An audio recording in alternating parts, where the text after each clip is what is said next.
রাগের মাথায় সন্তানদের অভিশাপ দিয়ে ফেললে সন্তানদের ক্ষতি হবে কিনা, ইন্নালিল্লাহ, বড় ক্ষতি হয়ে যাবে। এটা আমাদের অনেক মা বাবা এই কাজগুলো করে, অনেক মা বাবা এই কাজগুলো করে। মা বাবার কথা রাগ করে, গোসা করে, কষ্ট নিয়ে কোনো কথা বললে, ভালো উদ্দেশ্য বলুক, খুশি হয়ে বললে অথবা কষ্ট নিয়ে বললে, দুটোই আল্লাহর কাছে সোজা পৌঁছে যায়। যে মা বাবার দোয়া আর আল্লাহর আরশের মধ্যে কোনো বাধা থাকে না। মেঘ মালা আকাশ, শক্ত আকাশ বিদীর্ণ করে আল্লাহর আরশে পৌঁছে যায়।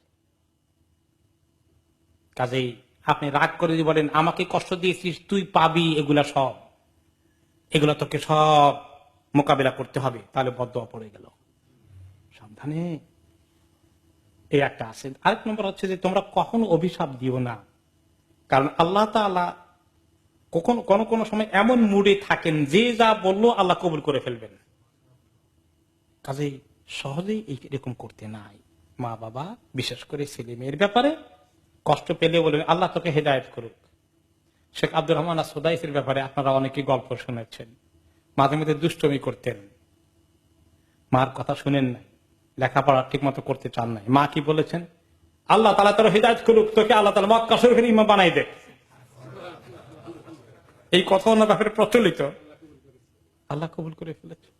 দেখছেন যে আল্লাহ কোন সময় কোন মুডে থাকবে, যে যেটা বললো সেটা কবুল করে ফেলবেন। তো এরকম যদি বলা যায়, আমার নিজের আত্মীয়ের মধ্যে একজন ছিলেন, কষ্ট পেলে ছেলেদেরকে বলতেন আল্লাহ তোর হেদায়েত করুক। কি সুন্দর দোয়া না? এই কথা বলার মধ্যে কোনো আইব নাই, এইরকমই বলা উচিত। তো এই খুব সাবধান, অনেক ভয়ের কারণ, এবং অনেক পরে আপনি নিজেই কষ্ট পাবেন সন্তানের কষ্ট দেখলে।